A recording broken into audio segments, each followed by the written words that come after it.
आज दिनांक 18 मे 2026 रोजी जिल्हा अधीक्षक कृषी अधिकारी कार्यालय हिंगोली या ठिकाणी हवामान अनुकूल तंत्रज्ञान अभियानांतर्गत पूर्व तयारी कार्यशाळा याचे आयोजन करण्यात आले होते। तर या कार्यशाळेमध्ये मुख्यत्व करून आज आपण बघता हिंगोली जिल्ह्यामध्ये हळद पीक हे मुख्य पीक बनलेले आहे। परंतु या मुख्य हळद पिकामध्ये आज शेतकऱ्यांना सर्वात डोकेदुखीचा प्रश्न आणि शेतकऱ्यांना त्रास देणारा घटक म्हणजे तो झालेला आहे हुमणी अळी। आज हुमणी अळीचा प्रादुर्भाव बघता या वर्षी शेतकऱ्याचे एक जवळपास 30 ते 40% उत्पन्न घटलेले आहे। त्याच्यामध्ये बरेच कारण आहेत, परंतु मुख्यत्वे एक कारण म्हणजे हुमणी अळी। ज्याप्रमाणे माणसाचा जीवनक्रम असतो, कुठल्याही प्राण्याचा जीवनक्रम असतो, त्याचप्रमाणे हुमणी अळीचा पण एक जीवनक्रम असतो। एक त्याचे चेन म्हणता येईल किंवा सायकल म्हणता येईल। तर ते जीवनक्रम पूर्ण करत असताना ते आपल्या पिकातून जाते आणि आपल्याला त्याचा आर्थिक नुकसान फार मोठ्या प्रमाणात होतं। आता हुमणी अळीचं नियंत्रण करण्याच्या बरेच काही पद्धती येतात। तर याच्यामध्ये तुम्हाला भौतिक पद्धती आढळतील, काही केमिकल पद्धती आढळतील, काही मेकॅनिकल पद्धती आढळतील। पण महत्त्वाची पद्धत आहे मेकॅनिकल पद्धत। त्या पद्धतीमध्ये अतिशय कमी खर्चामध्ये हुमणी अळीचं नियंत्रण होते। परंतु शेतकऱ्याकडनं महत्त्वाची चूक काय होते,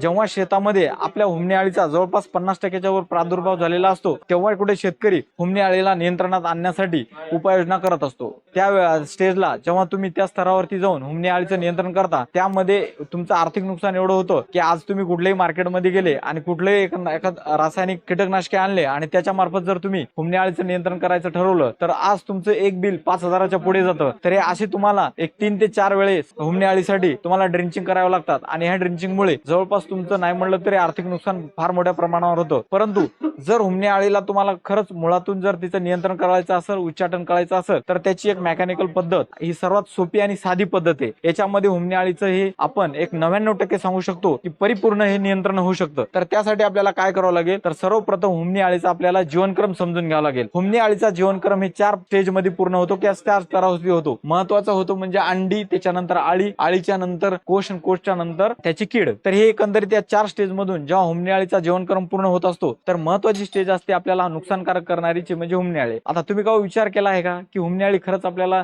हानिकारक आहे का? नाही, हुमणी अळी जेव्हा उकंड्यामध्ये असते तेव्हा ती आपल्यासाठी सोनं तयार करत असते।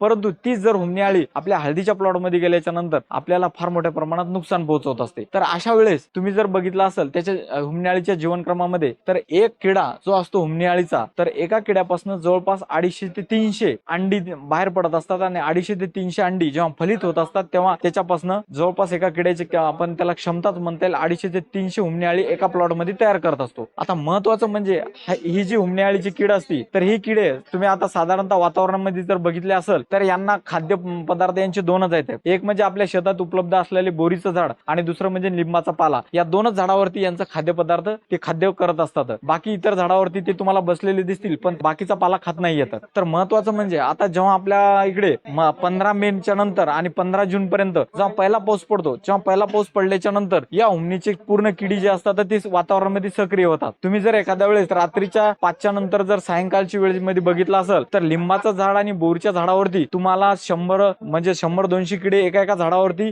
चक्री घालताना किंवा गुंगताना तिथे दिसतील। तर ते सायंकाळच्या वेळी तिथे थांबताना तुम्हाला दिसतील। तर आता महत्वाचं आहे, आपल्या शेतामध्ये जिथे आपल्याला हळद लागवड करायची त्या ठिकाणी तुम्ही बोरीचं झाड किंवा लिंबाचं झाड शोधा। शोधल्याच्या नंतर जेव्हा 15 मे ते 15 जून या दरम्यान जेव्हा पहिला पाऊस पडेल, आपला मिरगातला पहिला पाऊस, पेरणीपूर्व पाऊस म्हणतो आपण त्याला, तो पडल्याच्या नंतर तुम्ही त्यामध्ये काय करायचं, तर सर्वप्रथम एक 5 ते 10 फूट अंतरावरती एक लाईट लावायचा, त्याला आपण लाईट ट्रॅपिंग म्हणतो। तर लाईट लावल्याच्या नंतर हे काय होणार, रात्रीच्या वेळी भुंगेरे त्या लाईटाभोवती गिरके मारणार। गिरके मारल्याच्या नंतर खाली तुम्ही आपल्या शेतामध्ये जे काय पातेलं किंवा जे काय टोपलं उपलब्ध असेल त्याच्यामध्ये पाणी ठेवू शकता, त्याच्यामध्ये तुम्ही ऑइल ठेवू शकता, त्याच्यामध्ये तेलकट पदार्थ कुठलाही ठेवू शकता। नाहीच काही उपलब्ध झालं तर शेवटी आपलं पाणी तर उपलब्ध आहे, पाणी पण ठेवू शकता। खाली टोपलं ठेवताना महत्वाची काळजी ही घ्यायची की टोपलं हे अर्धच भरलेलं असावं। पूर्ण भरलेलं असलं तर ते त्याच्यातून पडल्याच्या नंतर बाहेर येऊन उडून बी जाऊ शकता। तर आपला उद्देश हाच आहे, लाईट ट्रॅपिंग, वरती लाईट आणि खाली ट्रॅप म्हणजे त्याचा अडकण्याची जागा। तर आपण हे प्रकाशाद्वारे त्यांना हे खाली अडकून टाकलेले। आता अडकून टाकलं ते त्या पातेल्यामध्ये पूर्ण तुमची किडी जमा झालेली। ही जमा झालेली किडी तुम्हाला जसाही वेळ मिळेल तसंही त्याला साईडला एक छोटासा खड्डा करून जमिनीमध्ये ही किडी टाकून द्यायची आणि टाकल्याच्या नंतर एक 10 ते 20 मिली कुठल्याही चांगल्या कंपनीचे एखादं कीटकनाशक टाकलं तर त्यामध्ये ते सर्व किडी मरून जातील। तर एकंदरीत बघा, आता या पद्धतीवरती आपण का जास्त भर देतोय, तर अतिशय कमी खर्चामध्ये आता मार्केट प्राइस नुसार तुम्ही जर विचार केला तर एक 100 रुपयाचा लाईट, 100 ते 200 रुपयाचा तुमचा केबल आणि खालचं पातेलं आणि पाणी हे तर आपल्या शेतामध्ये कधी पण उपलब्ध आहे। जास्तीत जास्त एक 200 ते 300 रुपयामध्ये बघा तुमची हुमणी अळीचं सगळं एक इत्तंभूत